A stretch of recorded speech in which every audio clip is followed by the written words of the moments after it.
Assalamualaikum warahmatullahi wabarakatuh. Waalaikumsalam warahmatullahi wabarakatuh. Alhamdulillahillazi anzala al-Qur'an hudan lin-nasi wa bayyinatin minal huda wal furqan. Wassalatu wassalamu ala asyrafil anam wa ala alihi wa ashabihil kiram, amma ba'du. Saudara-saudara kaum muslimin rahimakumullah. Setiap penganut agama di dunia ini mempunyai sesuatu kitab yang dianggapnya sebagai kitab suci. Orang Hindu punya kitab Weda. Orang Buddha punya kitab Tripitaka. Yahudi mempunyai Taurat. Nasrani mempunyai Injil. Penganut Konghucu punya kitab Tao Te Ching. Orang Majusi punya kitab Zen Avesta. Orang Kebatinan punya kitab Serat Centani, Hidayat Jati, Darmo Gandul, atau Gatoloco. Sementara kita umat Islam oleh Allah diberikan Al-Quranul Karim. Mengapa kita yakini Quran ini sebagai kitab suci? Pertama, ia bebas dari intervensi dan investasi manusiawi. Ia sepenuhnya, baik isi maupun redaksi, adalah produk dari Allah Subhanahu wa ta'ala. Kita yakini Quran kitab suci karena sampai hari ini belum ada seorang pun yang sanggup membuat seperti itu. Suatu kitab hanya dinamakan suci kalau dia bersih dari investasi dan intervensi manusia.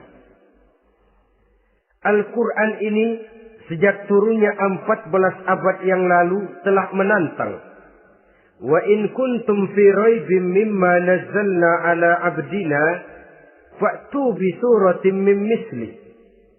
Apabila kamu ragu-ragu terhadap kebenaran Quran yang kami turunkan kepada hamba kami Muhammad, atau kamu menyangka Quran itu cuma bikinan Muhammad saja, cobalah kamu buat satu surah saja semacam Al-Quran.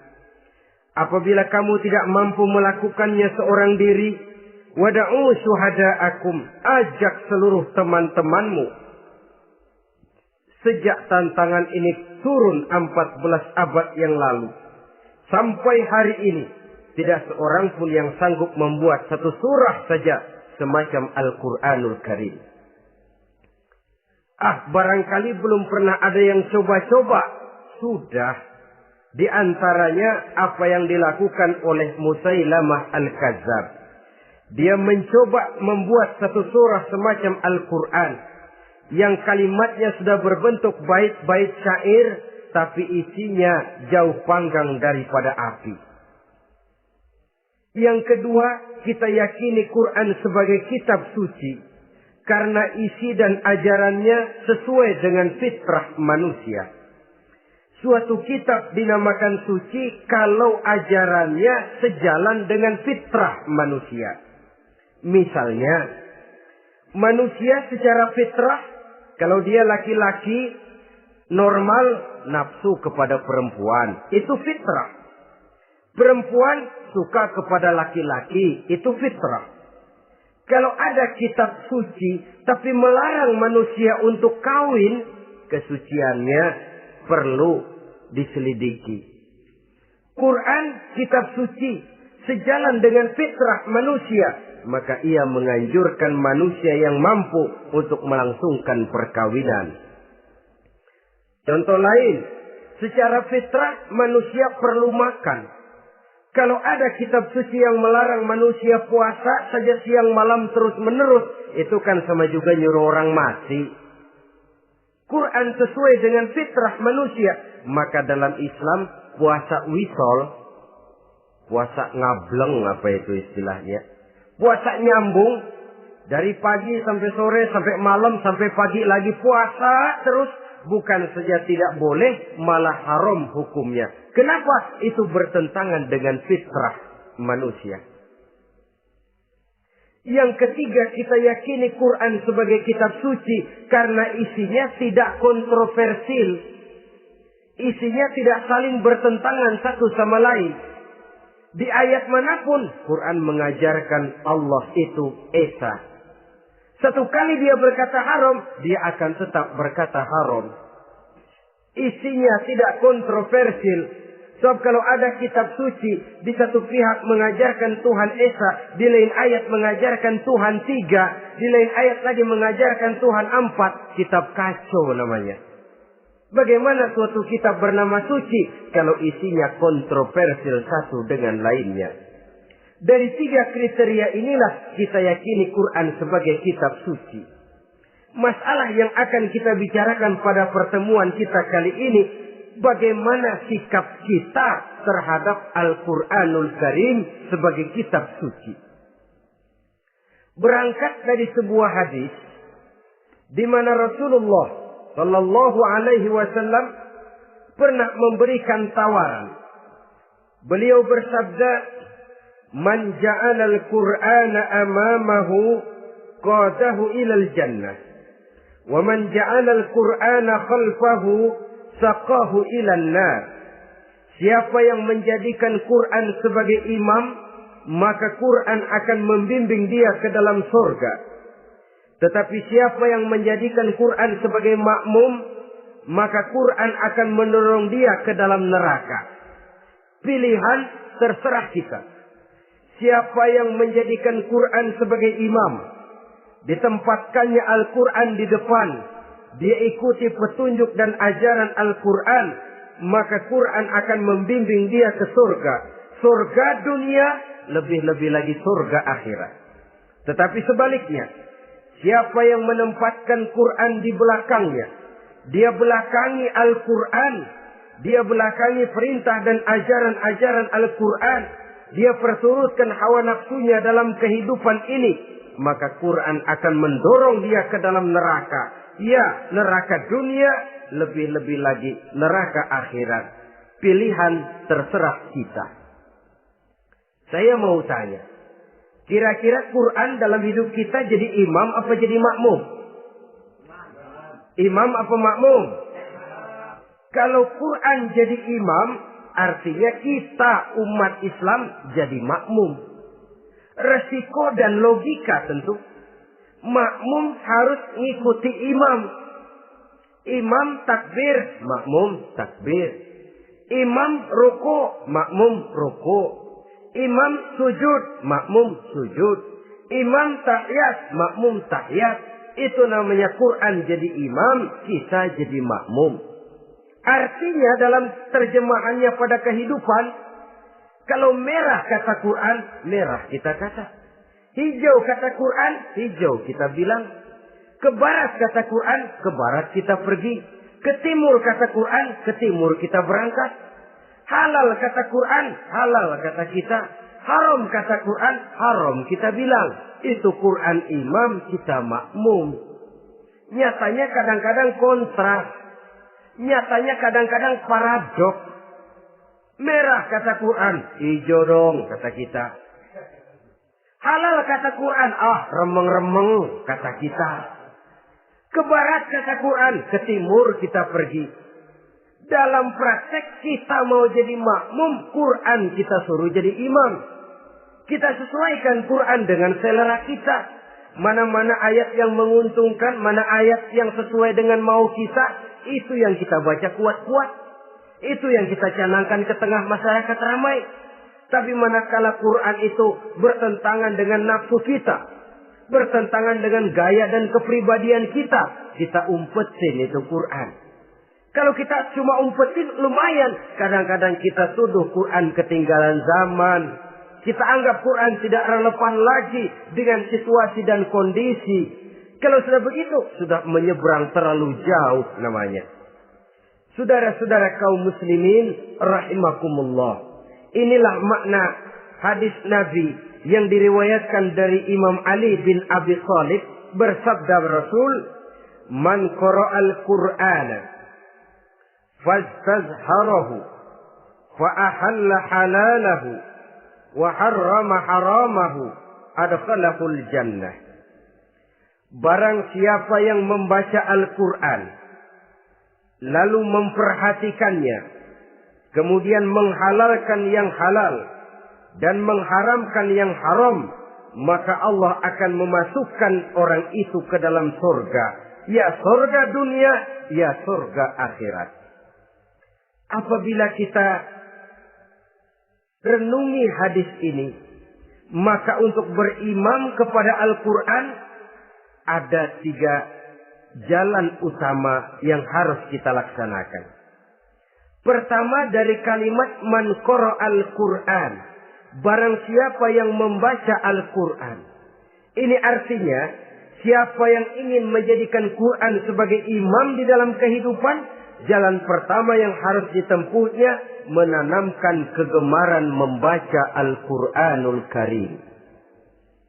Al-Quran gharibun fima baina qaumin la yaqra'una. Quran akan jadi asing, Quran akan jadi aneh kalau terletak di tengah rumah orang Islam yang tidak suka membaca Al-Quranul Karim. Jadi langkah pertama, tanamkan kegemaran membaca Al-Quran. Saya tidak menyalahkan kalau remaja kita gandrung kepada Stevie Wonder.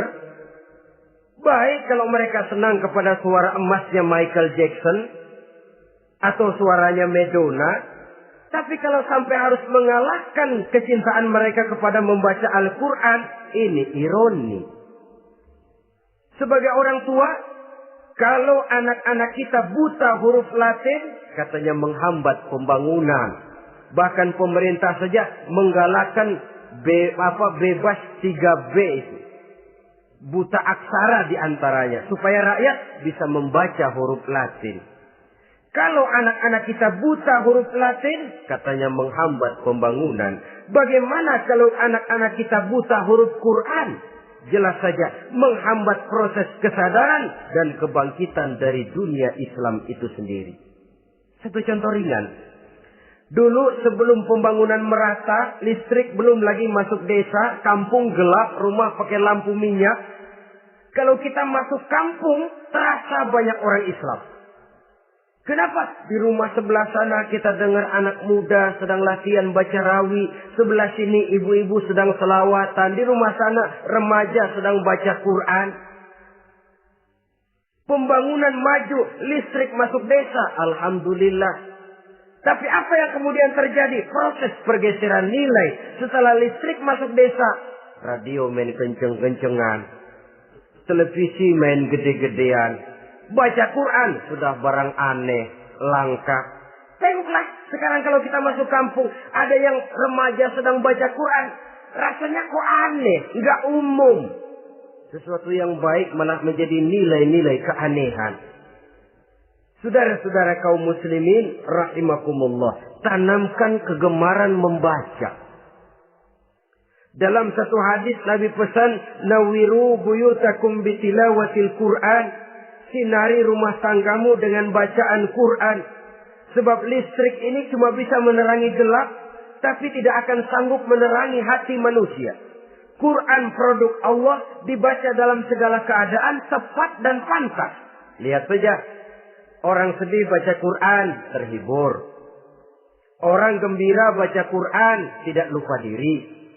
Di rumah mewah ada yang baca Quran, bagus. Di gubuk reot di pinggir kali ada yang baca Quran, cocok.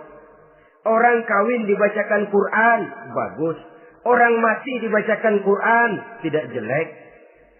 Dalam segala keadaan, in all season, bahasa kerennya, dia pantas dibaca. Saudara-saudara, bahkan orang sakit gigi pun kalau dengar baca Quran, tidak marah. Coba lihat. Dia senang benar lagu Michael Jackson, tapi giliran sakit gigi. Coba setelin lagu Michael Jackson, kalau nggak mencah-mencah. Kamu gila apa nggak tahu saya lagi sakit gigi? Tapi coba bacakan Quran. Dia pasti tidak marah. Begitu besar daya pengaruhnya. Bahkan Abu Jahal sama Abu Lahab pernah rapat. Kata Abu Jahal sama Abu Lahab, Mas Lahab, gini loh Mas. Kenapa? Ini saya pikir-pikir salah satu yang menyebabkan kenapa saudara kita banyak ikut ajaran Muhammad. Mereka kalau sudah dengar bacaan Quran terpesona. Jadi kita blokir saja. Caranya gimana? Kasih pengumuman kepada Quraisy, jangan sekali-kali mau dengerin Muhammad baca Quran. Kamu juga jangan. Dan kamu, saya pun begitu. Mari kita janji, tidak mau dengar bacaan Quran. Salaman. Pulang ke rumah masing-masing. Dapat 1 hari tahan, 2 hari bertahan, 3 hari, seminggu ke atas. Abu Jahal mulai ada semacam rindu. Kangen pengen dengar ayat Quran. Karena secara pribadi dia mengakui keindahan gaya bahasanya jauh lebih tinggi dari kemampuan penyair Quraisy. Isi ajarannya sangat dalam dan menyentuh segi-segi kehidupan manusia. Nggak tahan Abu Jahal kayak dikit-dikit hatinya. Keluar rumah mindik-mindik, umpet-ngumpet. Ngempet di rumah Nabi. Pengen dengar Nabi baca Quran. Rupanya Abu Lahab sama. Pikir Abu Jahal, Abu Lahab nggak bakalan keluar. Abu Lahab berpikir, Jahal pasti di rumah. Dua-duanya bareng berangkat ke rumah Nabi. Cuma yang satu dari sebelah barat, yang satu dari sebelah timur. Ngempet, ketemu di sudut, sama-sama kaget. Jahal, loh kamu Lahab? Iya, kamu ngapain? Lah kamu ngapain? Akhirnya sama-sama malu. Sama-sama tidak bisa menahan diri. Akhirnya sama-sama ngakuin. Bagaimanapun kita harus akui bahwa Al-Quran ini mengandung daya pesona yang sangat luar biasa. Itu dari segi bacaan. Belum lagi dari segi ajaran. Belum lagi dari segi isi. Tanamkan kegemaran membaca Al-Quran. Sampai-sampai Nabi katakan, Innal ladzi laisa fi jawfihi syai'un minal Quran kal baitil kharib. Orang yang dari tenggorokannya belum pernah keluar ayat Quran barang sepotong pun, belum pernah ngaji barang seayat pun, itu orang kata Nabi kal baitil kharib, kayak rumah kosong. Rumah kan kalau kosong biar bagus, mewah, besar, perabotannya lengkap. Kalau kosong angker. Setan kuntilanak memedi, betah benar di situ. Saudara-saudara kaum muslimin rahimakumullah. Dalam satu percontohan Nabi mengatakan begini. Masalul mu'minil ladzi yaqra'ul Qur'an kamasalil utrujah. Rihuha thayyibun wa ta'muha thayyibun. Orang mukmin yang suka membaca Quran adalah ibarat buah utrujah. Baunya wangi, rasanya lezat. Kira-kira kalau di negeri kita buah apa utrujah itu? Semacam jeruk yang manis lah. Sudah baunya wangi, rasanya enak. Itu buah itu. Orang mukmin yang suka baca Quran kayak buah itu. Baunya wangi, rasanya enak. Artinya syiarnya hidup, isinya memang orang mukmin. Sebaliknya, wa masalul mu'minil ladzi la yaqra'ul Qur'an kamasalit tamrah la riha laha wa ta'muha hulwun. Orang mukmin yang tidak suka baca Quran kayak korma. Rasanya emang manis, cuman kagak ada baunya. Artinya apa? Syiarnya kurang. Kalau orang belum tapi kenal kan kagak mau makan kurma. Kenapa? Nggak ada baunya. Daya tariknya kurang, walaupun rasanya enak. Kalau daya tariknya nggak ada, kan nggak ada iklannya, tidak ada syiarnya. Itu orang mukmin yang tidak suka membaca Quran. Ibarat buah, nggak ada baunya, walaupun rasanya enak. Orang kurang tergerak, kurang syiar, kurang daya tarik. Sebaliknya, wa masalul munafiq allazi yaqra'ul Qur'an kamasalir raihanah. Rihuha thayyibun wa ta'muha murrun. Orang munafik yang suka baca Quran seperti buah raihanah. Apa itu? Baunya wangi, rasanya pahit. Orang munafik baca Quran kayak buah itu. Baunya sih enak, cuman rasanya pahit. Ya munafik baca Quran. Syiarnya sih lumayan, daya tariknya hebat, isinya munafik. Nah, paling jelek orang munafik yang gak suka baca Quran. Wa masalul munafiqil ladzi la yaqra'ul Qur'an kamasalil hanzalah. Laisa laha rihun wa ta'muha murrun. Orang munafik yang tidak suka baca Quran seperti buah hanzalah. Sudah enggak ada baunya, rasanya pahit lagi. Kalau buah pacek kali. Udah baunya kagak ada, kalau dimakan bikin orang celeng. Saudara-saudara kaum muslimin rahimakumullah. Tanamkan kegemaran membaca Al-Quran.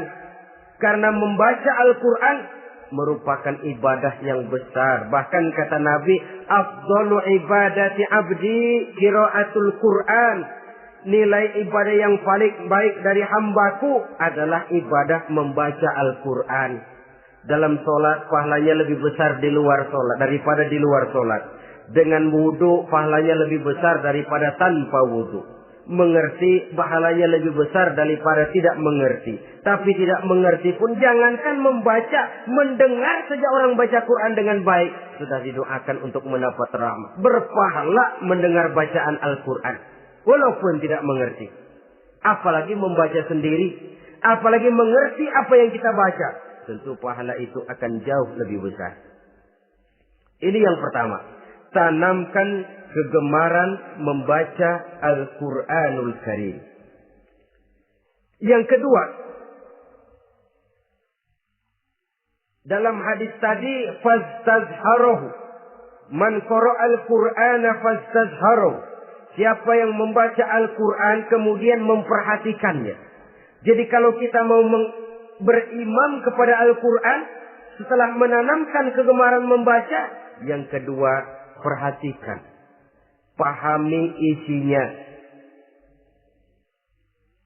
Jangan seperti monyet pakai mahkota, ketawa girang, cengengesan, tapi dia tidak tahu arti kebesaran mahkota yang disandangnya. Bangga dengan Al-Quran, tapi apa kandungannya kita tidak mengerti. Untuk memahami Al-Quran ini, caranya bagaimana? Tentu mudah saja. Seperti contoh, kalau kita ingin mengerti caranya bikin tahu, jangan bertanya kepada montir mobil. Montir mobil ahli betul urusan mesin. Tapi kalau urusan tahu, tanya dong tukang tahu. Untuk mengerti rahasia dan seluk-beluk Al-Quran, kita harus bertanya kepada orang yang memahami seluk-beluk Al-Quran. Para ulama, para kiai, para ustadz. Yang kita tahu kualitas keilmuannya, kita yakini loyalitas dan integritasnya kepada Islam ini. Kenapa? Ayat-ayat Quran itu elastis. Dia dibawa kemana saja mau. Ditafsirkan menurut kemauan orang bisa. Paling celaka kalau yang belajar tidak punya dasar, yang mengajar punya maksud lain. Sesat dan menyesatkan. Yang ngajar punya nafsu ambisi. Yang belajar tikus budak. Yang memang tidak punya dasar apa-apa. Sekali belajar langsung tafsir. Cara wudhu yang baik saja belum ngerti. Cara rukuk dan sujud yang baik saja belum bisa. Yang membatalkan sholat apa ndak bisa, ndak ngerti. Sekali langsung. Enggak, supaya kita langsung saja belajar langsung Al-Quranul Karim. Tidak jelek. Cuma akan lebih baik kalau sebelumnya ada unsur penunjang dari nilai-nilai keilmuan dalam Islam ini. Disinilah perlunya menghidupkan majelis-majelis taklim. Sebab kalau Al-Quran hanya dipahami dan dikutak-kutik menurut maunya rasio saja, kekuatan rasio terbatas. Saya akan khawatir nantinya akan timbul pendapat-pendapat di mana Al-Quran disesuaikan dengan otak. Bukan otak ngikuti Quran, tapi Quran disuruh ngikuti otak. Contoh yang dekat saja. Kalau saudara ngukur kayu pakai meteran, itu kira-kira meteran ikut kayu, apa kayu ikut meteran?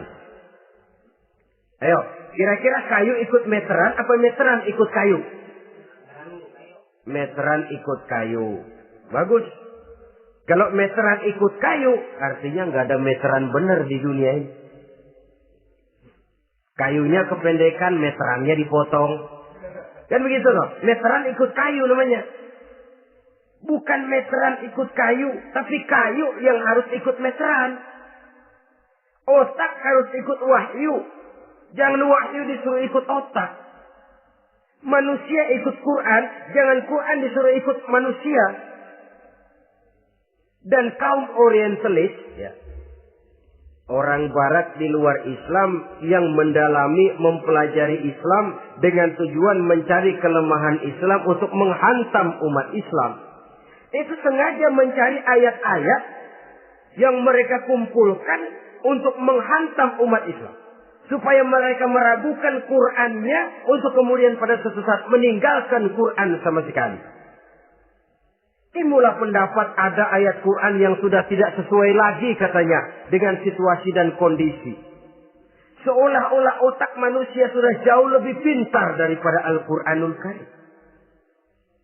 Saudara-saudara kaum muslimin rahimakumullah. Inilah yang kita berlindung dari Allah. Sebab secara demikian dengan kata lain kita secara tidak sadar sudah mengurangi kemahamutlakan dan kesempurnaan dari Allah Subhanahu wa ta'ala. Untuk memahami Al-Quran, maka kita harus bertanya kepada ahlinya. Mengaji, menghidupkan majelis-majelis taklim. Jangan sampai Al-Quran menjadi awam di tengah masyarakat Islam sendiri. Ini jalan yang kedua, memahami isinya. Sehingga dengan demikian, manakala Al-Quran dibacakan orang, pemikiran kita tidak lagi terpusat kepada kemerduan suara orang yang membaca, tapi tertuju kepada isi yang dikandungnya. Sehingga dalam kondisi semacam itu, boleh jadi tiap kali dibacakan Al-Quran, nilai iman makin tambah. Kita dengar orang baca, Alam tara kaifa fa'ala rabbuka bi ashabil fil. Terbayang oleh kita bagaimana Raja Abrahat dengan pasukannya mau menghancurkan Ka'bah. Bagi Allah cukup menurunkan burung ababil. Hancur lebur Abrahat, raja besar dengan seluruh pasukan gajahnya. Berantakan dibuatnya cuma dengan burung ababil. Allah maha besar, Allah maha kuasa. Tambah iman. Kalau tidak, ya seperti yang banyak terjadi. Quran menceritakan azab, kita malah kesenangan. Walakum azabun alim. Kamu akan mendapat azab yang pedih. Kita teriak di pojokan, toyib, toyib. Allah, alhamdulillah. Digambarkan azab malah baik-baik.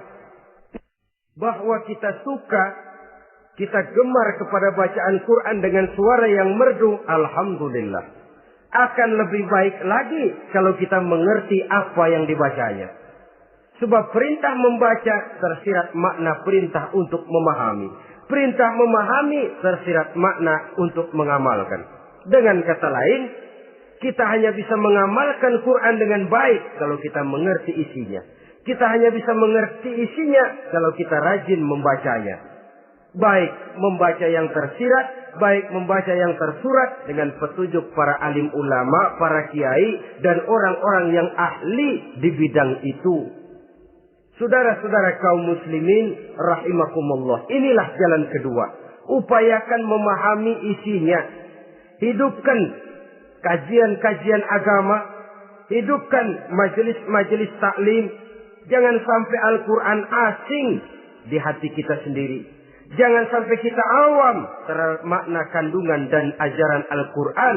Sementara kita yakini bahwa dialah yang akan bisa membimbing kita menuju kebahagiaan sejak dari dunia sampai ke akhirat nanti.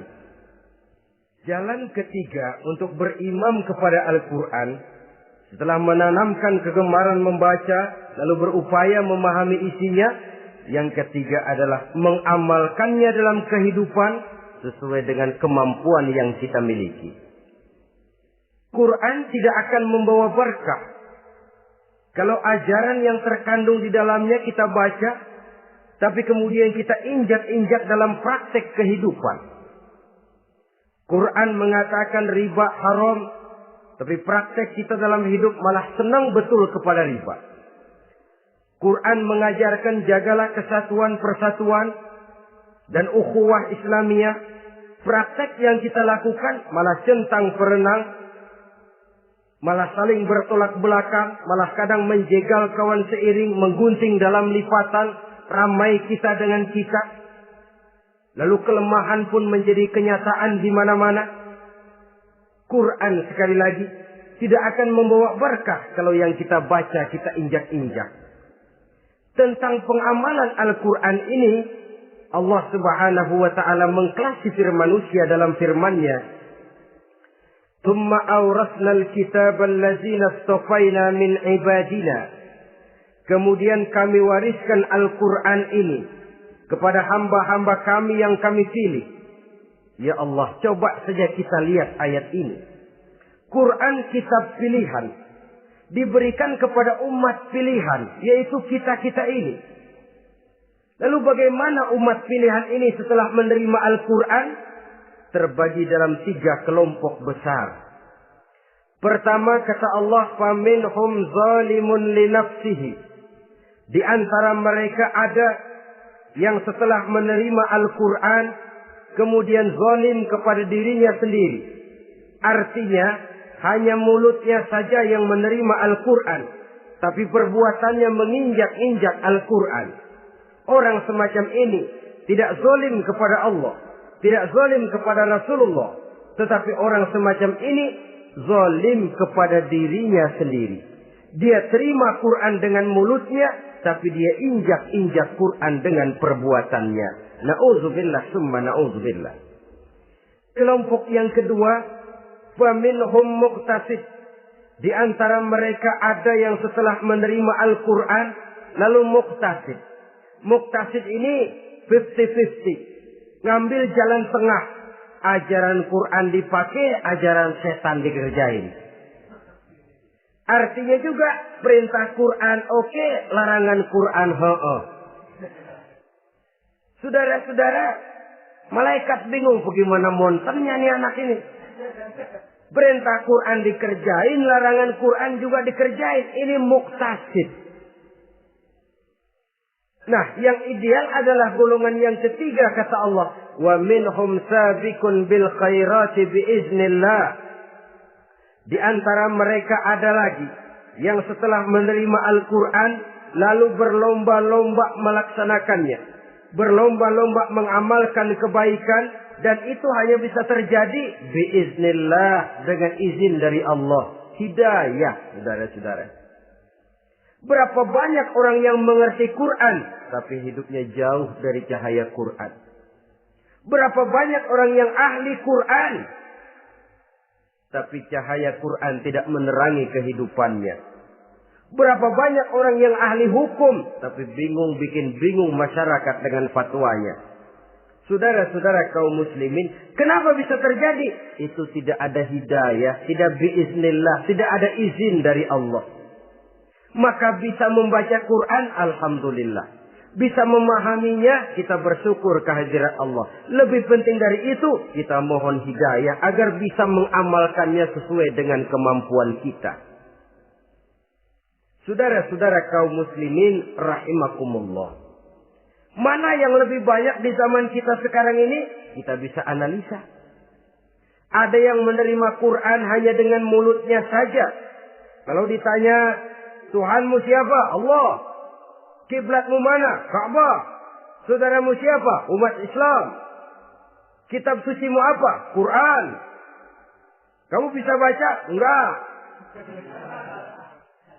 Ya, kalau cuma enggak bisa baca, barangkali kadang-kadang Quran saja pun tidak punya. Ini yang ironi, ini yang menyedihkan. Saudara-saudara kaum muslimin rahimakumullah.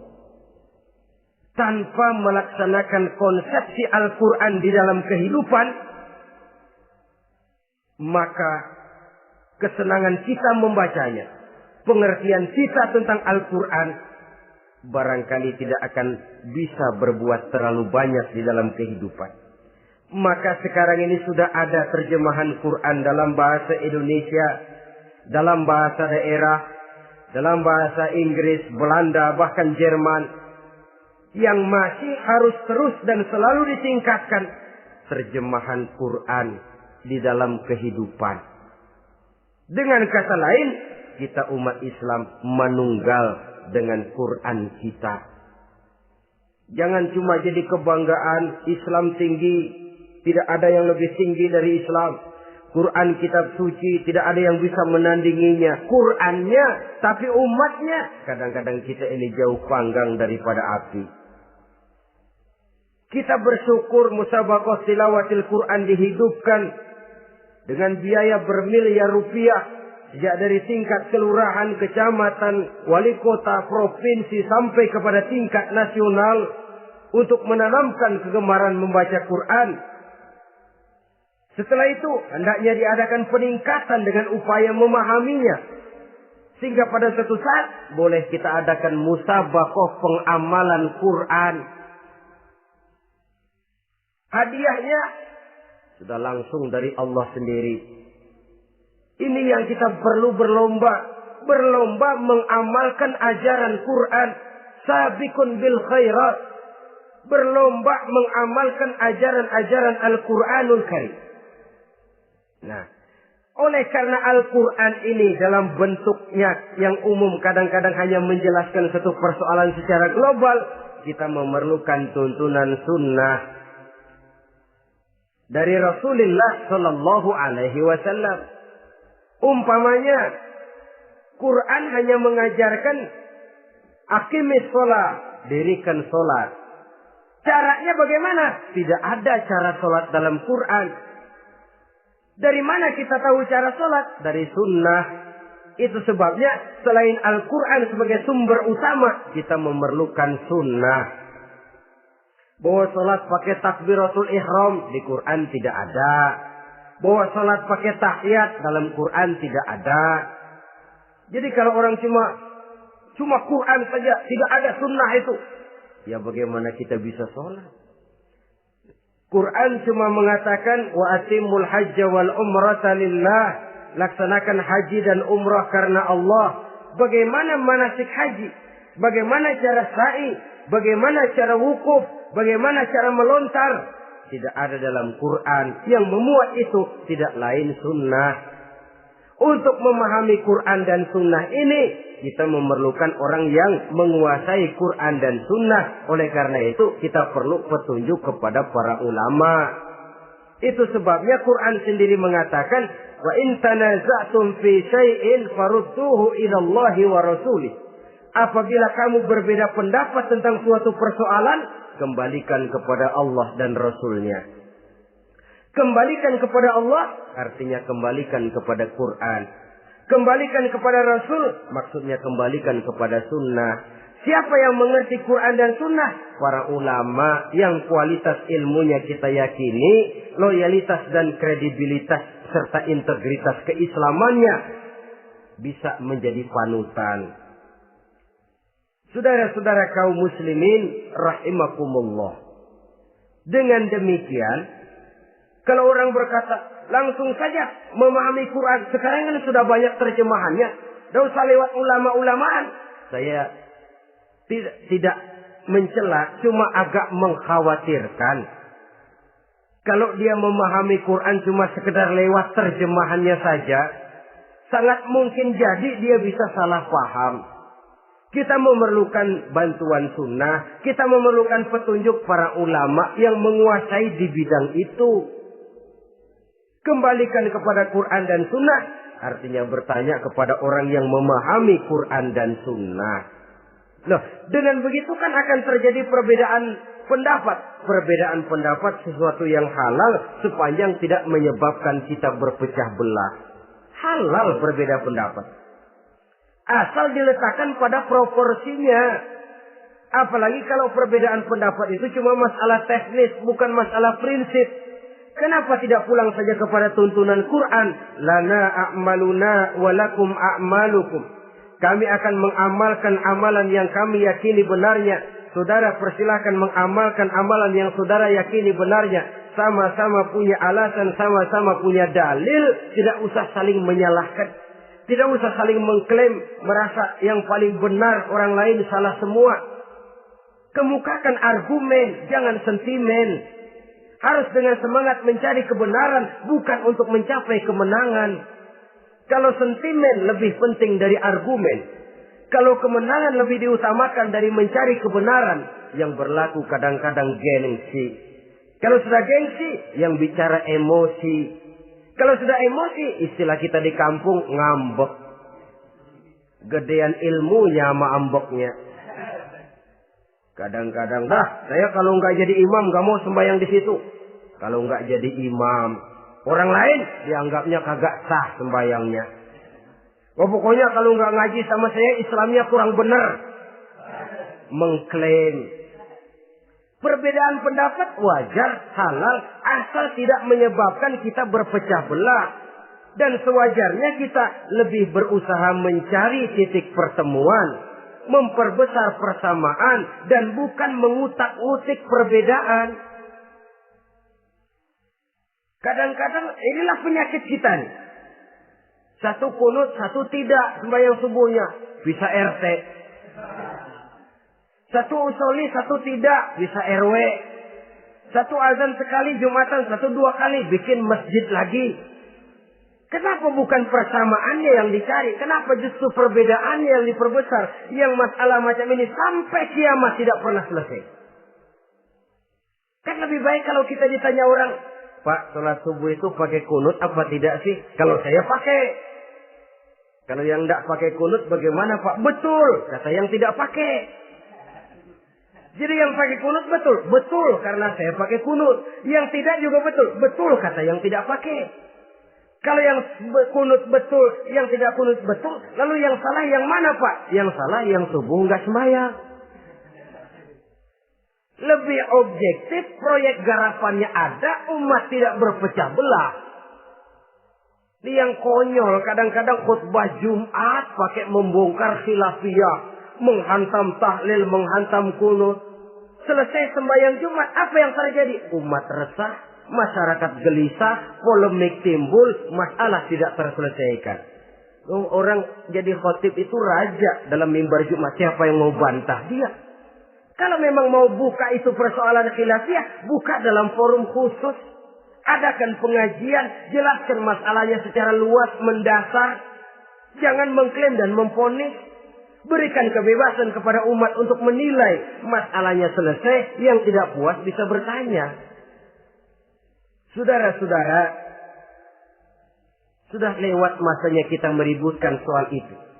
Sudah datang waktunya di mana kita lebih mementingkan dan membicarakan masalah-masalah yang lebih mendesak dihadapi oleh umat. Kemiskinan misalnya. Kebodohan misalnya. Keterbelakangan umpamanya.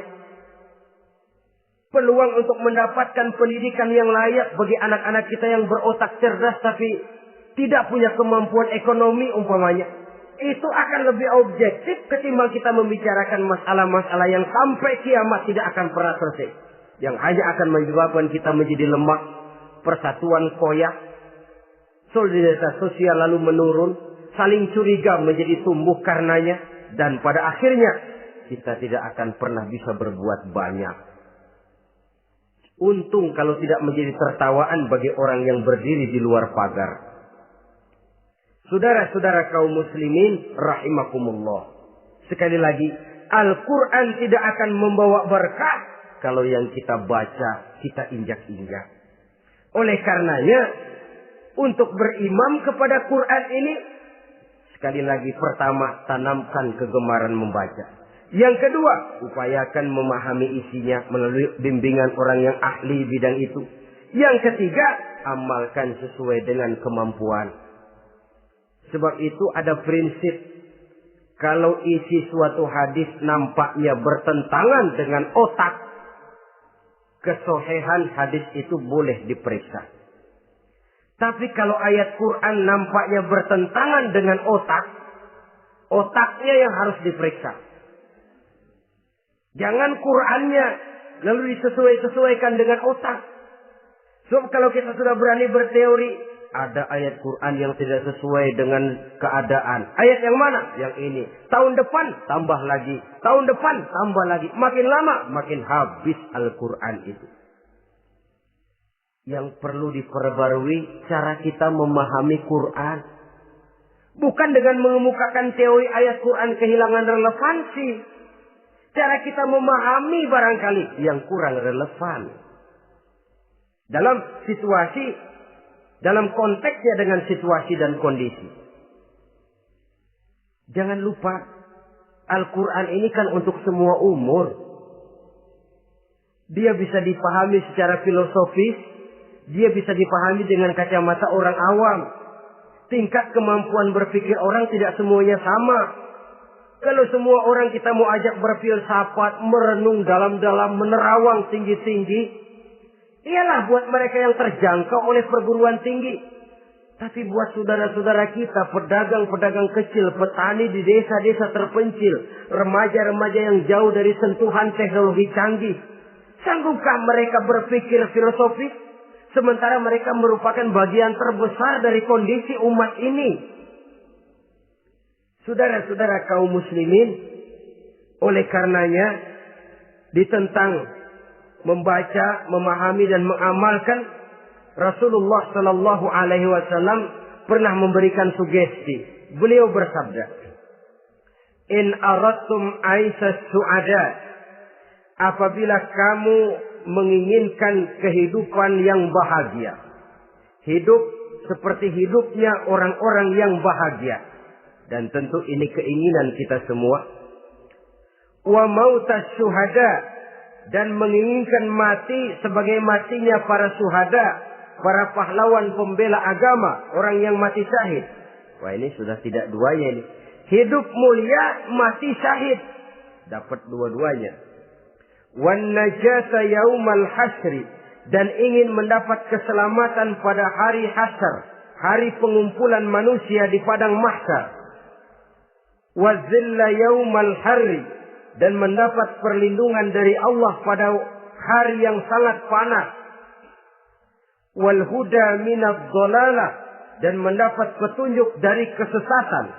Nah, ini keinginan semua orang. Kan yang kita cari apa sih? Hidup bahagia. Biar tidak kaya asal bahagia, sudah enak. Lalu apa lagi? Matinya sebagai syahid. Kemudian di hari pengumpulan nanti mendapat keselamatan.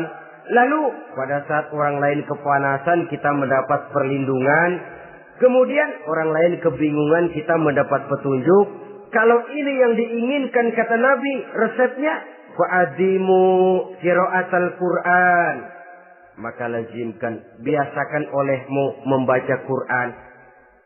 Tidak ada terlambat. Idealnya memang dari kecil, sebab lidah kalau sudah kaku berat. Disuruh baca innallaha laghaniyun hamid. Lidahnya berat. Innallaha lampuniyun hamid. Lampuniyun. Laghaniyun jadi lampuniyun. Lidah itu kalau sudah berat ya memang berat. Disuruh baca ya bani Israel. Lidahnya berat. Ya bini Siroil. Jadi ya bini Siroil. Saudara-saudara, idealnya memang dibiasakan dari kecil supaya lidah itu ringan. Kalau tidak ada istilah terlambat. Saya malu Pak, belajar alif-alifan udah gede. Ya jangan alif-alifan, alif beneran. Alif-alifan kapan bisa ya? Alif beneran yang dipelajari. Tidak ada istilah terlambat, tidak ada istilah malu untuk belajar Al-Quran ini. Saudara-saudara kaum muslimin rahimakumullah. Ini sugesti untuk menanamkan kegemaran membaca. Lalu sugesti untuk memahaminya. Tentu banyak ayat, banyak hadis. Mengapa tidak di antara kamu sekelompok orang yang berangkat untuk memperdalam, memahami agama. Falaula nafaro min kulli firqatin minhum ta'ifatun liyatafaqahu fid din. Di tengah kelompok orang yang berangkat belajar teknologi canggih. di tengah grup orang yang mendalami ekonomi, di tengah kelompok orang yang membidangi hukum, di tengah kelompok orang yang sibuk meneliti ilmu-ilmu kedokteran, mengapa tidak ada kelompok orang yang secara takhasus liyatafaqahu fid din, mendalami agama ini, mendalami Quran ini harus ada. Lalu sugesti untuk mengamalkan Al-Quran kelihatan dari peringatan Allah yang kita bisa temukan pada surah Toha ayat 124 sampai dengan 127. Wa man a'rada an zikri, barang siapa yang berpaling dari peringatanku, kata Allah. Barang siapa yang berpaling dari Al-Quran ini, dia terima Al-Quran, dia imani Quran, tapi dia berpaling dari ajarannya, dia injak-injak apa yang seharusnya dia amalkan, dia perturutkan hawa nafsunya, maka kata Allah, fa inna lahu ma'isyatan dhanka, dia akan diberikan satu penghidupan yang sempit. Inna lillahi wa inna ilaihi raji'un. Diberikan hidup yang sempit. Kalau hidup sudah terasa sempit, bagaimanapun luasnya rumah, sempit. Kalau hidup sudah terasa sempit, bagaimanapun banyaknya harta, sumpek. Kalau sudah hidup ini terasa sempit, bagaimanapun luasnya pergaulan, tidak ada tempat kita bertanya, melarikan persoalan, membagi rasa. Siapa yang berpaling dari Quran, dia akan diberikan penghidupan yang sempit.